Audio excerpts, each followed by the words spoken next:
ప్రభువైన యేసుక్రీస్తు వారి పరిశుద్ధ నామములో అందరికీ శుభములు. ఈరోజు మన అనుదిన ఆత్మీయ ఆహారంగా మన జీవితంలో అనేకమైన శోధనలు, కష్టాలు, నష్టాల మధ్య కొందరు శత్రువులు మనకు ఎదురవుతూ ఉంటారు. అటువంటి శత్రువులతో మనం పోరాడే మన పోరాటంలో శత్రువులు కొందరు మనకన్నా చాలా గొప్పవారు. మనం వారితో పోరాడటానికి మన శక్తి సరిపోని విధమైనటువంటి శత్రువులు మనకు ఎదురవుతారు. అటువంటి విషయంలో ఒక విశ్వాసిగా మనం ఎలా పోరాడాలి, ఎలా ధైర్యంగా ఉండాలి?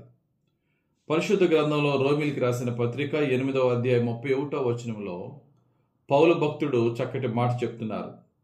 ఇట్లుండగా ఏమందుము, దేవుడు మన పక్షమున ఉండగా మనకు విరోధి ఎవడు? దేవుడే మన పక్షముగా ఉండగా మన విరోధి ఎవడింకా? అంటే our God is powerful and stronger than our enemy, than our problem. మన దేవుడు మన శత్రువు కంటే, మన సమస్య కంటే శక్తివంతుడు, బలవంతుడు. ఇంకా ఆయనే మన పక్షంగా ఉంటే ఎవడు నిలబడగలడు మనతో? ఎవడు నిలబడగలడు మనకు వ్యతిరేకంగా? ఈ విషయాన్ని మనం విశ్వసించినట్లయితే దావీదు గొలియాతును చూసి భయపడలేదు. ఎందుకంటే గొలియాతును చూసిన వారందరూ ఇశ్రాయేలు భయపడ్డారు. కానీ దావీదు యెహోవాను చూసినప్పుడు గొలియాతు చాలా చిన్నగా కనబడ్డాడు. చిన్నప్పుడు మనం ఒక ఆట ఆడుకునే వాళ్ళం.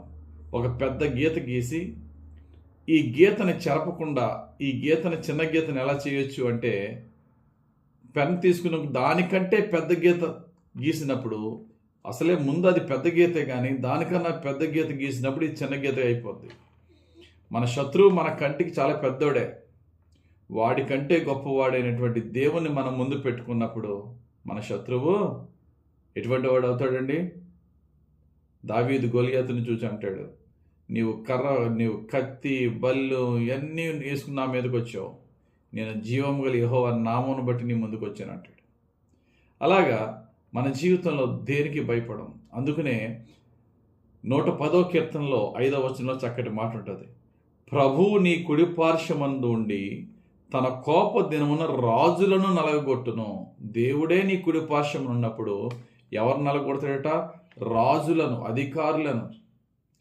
మొర్దెకైకి హామాను చాలా పెద్ద శత్రువు. ఎక్కడ గేట్ మ్యాను, ఎక్కడ మహామంత్రి, తన శక్తికి మించిన శత్రువు. ఇక్కడ దేవుడు అంటున్నాడు, ఆయనే నీ కుడి పక్కన ఉన్నప్పుడు నీ శత్రువు రాజు అయినా నలగొట్టేస్తాడు రాజుని, భయపడద్దు. ఎంత చక్కటి వాగ్దానాలు దేవుడు మనకిస్తున్నాడు. మనకి శత్రుత్వం కావాలని ఉండదు. మనం శత్రువులు ఎవరికైనా ఫామ్ అవుతారు. యేసు ప్రభువుకు ఫామ్ అయ్యారు. ఆ యేసు ప్రభు మార్గంలో నడుస్తూ సమాధానంతో ప్రేమను పంచిన మదర్ తెరీసాకే శత్రువులు ఉన్నప్పుడు నీకు నాకు శత్రువులు ఉండడంలో గొప్పే ఉంది. అయితే ఆ శత్రువులకు మనము ఏ మాత్రము భయపడకూడదు. ఇంకో శ్రేష్టమైన వాగ్దానం హెబ్రీయులకు రాసిన పత్రిక 13:6లో ఉంటుంది. కాబట్టి ప్రభువు నాకు సహాయుడు, నేను భయపడను, నరమాత్రుడు నాకేమి చేయగలడు అని మంచి ధైర్యముతో చెప్పగలవారమై ఉన్నాము. ప్రభువు నాకు సహాయుడు, నరమాత్రుడు నాకేం చేయగలరని ధైర్యముతో చెప్పగలవారమై ఉన్నాము. అటువంటి ధైర్యం ఉందా? అటువంటి విశ్వాసం ఉందా? కలెక్టర్లు, అధికారులు, మినిస్టర్లు మనకి వ్యతిరేకులైన భయం, మనకి శారీరకంగా ఒకవేళ భయం వచ్చినా దేవుని వాగ్దానం ఉంది. దేవుడే మన పక్షముగా ఉంటే మనకు విరోధి ఎవడు?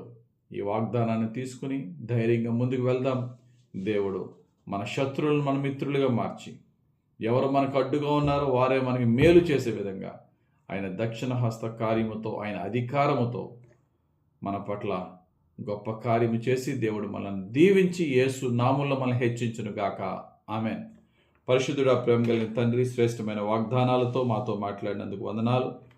మా జీవితంలో మేము ఎదుర్కొంటున్న ప్రతి శత్రువును నీ నామములో, యేసు నామములో జయించుటకు సహాయం దయచేయమని, శరీరపరమైన యుద్ధోపకరణాలు ఉపయోగించకుండా ఆత్మ సంబంధమైన యుద్ధోపకరణాలతో విశ్వాస ప్రార్థన, భక్తి, నిరీక్షణతో, ఓర్పు, సహనముతో అయ్యా నీ యొక్క గొప్ప కార్యము జరుగు వరకు మేము ఓర్చుకుంటూ నీ దక్షిణ హస్త కార్యముతో మేము హెచ్చింపబడి, దీవింపబడి నీకు సాక్షిగా నిలబడే భాగ్యం దయచేయమని కృపగల దేవుడని యేసుక్రీస్తు వారి పరిశుద్ధ నామము ద్వారా నీ పాదాలు పట్టి వేడుకొనుచున్నాం మా పరమ తండ్రి.